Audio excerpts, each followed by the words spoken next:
नमस्कार दोस्तों, हंग ISPCS academy में आपका स्वागत है। मैं हूं उदयकांत और 67th BPSC PT re examination result के संबंध में कुछ महत्वपूर्ण तथ्य को लेकर के सामने आए हैं।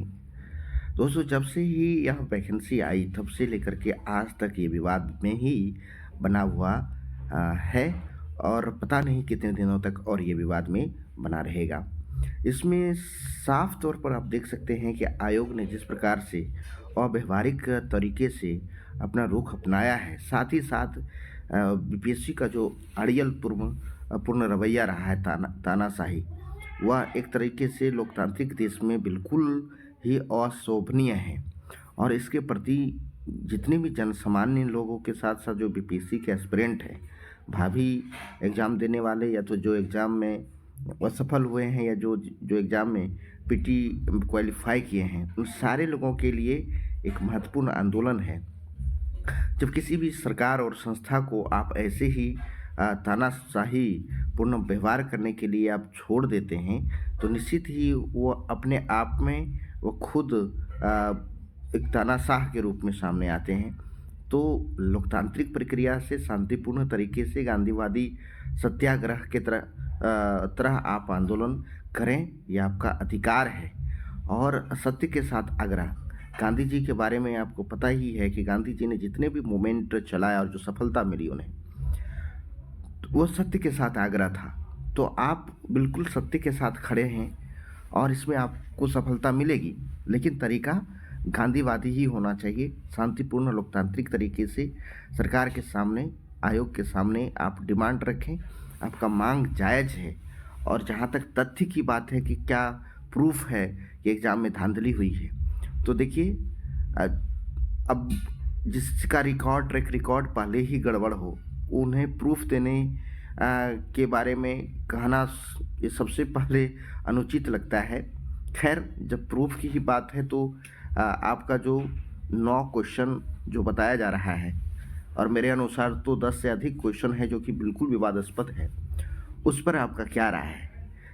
इस तरह से प्रश्न सेट करके क्यों आप जो मेहनत करने वाले स्टूडेंट हैं, जो अच्छे से जिन्होंने तैयारी किया है और बीपीएससी के नाम ही पूरा जीवन कर दिया है, उनके लिए क्यों इस तरह के प्रश्न सेट करके उनके लिए समस्या खड़ा करते हैं? तो इन सारी चीज़ों को लेकर के आपको प्रदर्शन करना है। रही बात इस आंदोलन में किस प्रकार की तरीके से आप अपना भूमिका निभा सकते हैं, तो दोस्तों मेरा आग्रह है, मेरे संस्था की तरफ से मेरे जितने भी टीम हैं, इसमें कई सफल लोग भी हैं और सफलता जिन्होंने प्राप्त किया है, जिन्होंने एग्ज़ाम नहीं दिया है लेकिन बीपीएससी का तैयारी कर रहे हैं, सारे लोग समर्थन कर रहे हैं, सारे लोग धरना प्रदर्शन में जुटेंगे। तो आज 12 बजे आप लोगों को जो स्थल है, धरना स्थल, वहाँ पे निश्चित ही पहुँचें और मीडिया आपके साथ हैं। जहाँ तक सभी लेवल का, मेन स्ट्रीम मीडिया हो या तो फिर आपका सोशल मीडिया हो, खुद भी तरीके से आप जो है अपने बात को रख रहे हैं। तो मीडिया में जब भी आप अपना बात बोलें तो सहज सुलझे शब्द में, जिस तरह से आप एक सिविल सर्वेंट के रूप में आने वाले हैं कुछ वर्षों में या कुछ दिनों में, तो आपका अंदाज भी उसी तरह से सहल और सुलझे शब्द में बात रखना चाहिए। मुद्दा बिल्कुल स्पष्ट है, मुद्दा से बिल्कुल हटना नहीं है। और चाहे मीडिया कितना भी आपको मुद्दा से भटकाने का प्रयास करेगा, लेकिन आप अपने मुद्दे पे अटल रहेंगे, किसी भी तरीके से भटकावे में नहीं आना है। हाँ, बात ये काफ़ी संभावना इसकी है कि क्या पुलिस लाठीचार्ज कर सकती है?